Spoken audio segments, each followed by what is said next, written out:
Transformers Earthspark, the newest of the many never-ending animated series about these robots that are more than meets the eye. And because the toy lines for the modern TF animation keep getting weirder and weirder, we are now in a world where the most sought-after toys are the Deluxe class figures, to which we so far have 7 for this new show. So let's see how they turned out. First on stage, you know him, you love him, it's Bumblebee. And this time, he's a super tricked out sports car, with these giant turbo thrusters next to the doors. I mean, it's a Bumblebee toy, so of course that's what it is. The transformation is very simple, but the backpack can't seem to fold together without almost always popping off. The robot mode is a stylized take on what is considered the evergreen design for Bumblebee, which is actually that one he was given in the IDW comics, just embraced by Hasbro, and this look for Bee is something that I have always been in love with ever since I saw it. Yet, when we got our first toy of it in the Thrilling Furdy line, he was mediocre, and then we got it again with the Cyberverse Deluxe, and that wasn't much better, but this Earthspark version isn't half bad. Sure, he's not the best Bumblebee ever, but he's at least enjoyable. And he also has a gun that looks like Tankor's head. I just keep looking at it and thinking, where is the body it's supposed to go on? Either that or it's some kind of vacuum cleaner. Up next is everyone's favorite Autobot Megatron, in this double-rotored airship. And I know the Earthspark team said before the show was released that this Megatron was going to turn into something we've never seen him as before. And this isn't really any different than the helicopter he was in Transformers Animated. That said, I do like this form, and honestly, if we had to stick Megatron into one vehicle for the rest of time, I think this is the one I would want to see. I don't really care for making him a tank, because it's a big gun. I prefer to have him flying through the air. That's a thing Megatron does, and it feels odd to take it away from him. In robot mode, he is almost one-to-one with his look from the More Than Meets the Eye comics, which is not shocking given that both were designed by the same guy. Much like Bumblebee, he's not the best thing ever, but still very fun. And again, his weapon is odd. It looks backwards to me.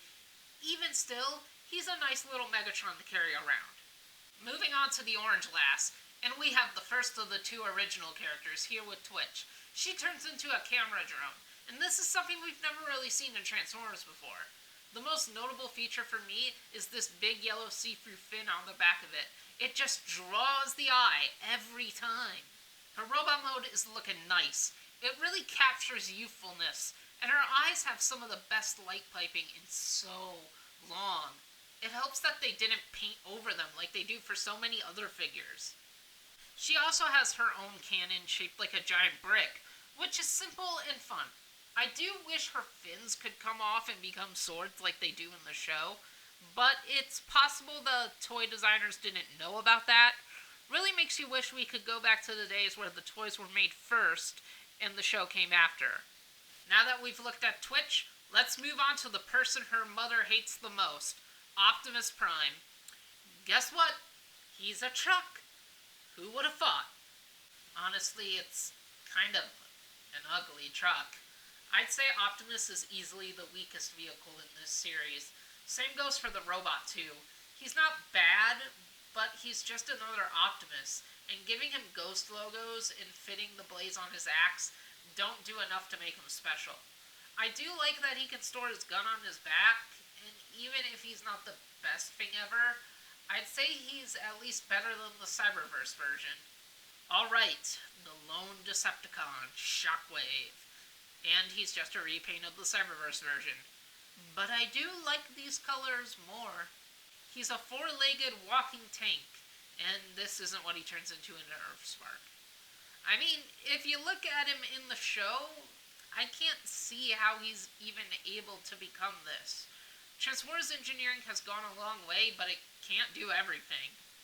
The robot is the main reason I prefer these colors. The lighter purple with the yellow chest really makes him feel like the Action Master version of the character, and the pink on the original just doesn't look right.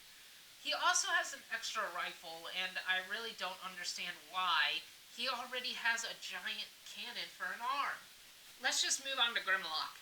And man, it feels like his tail gets longer with every reboot of the brand after the other. And this one is covered in spikes. His legs can't really do much due to the way the transformation works, but they can do this, which looks very awkward.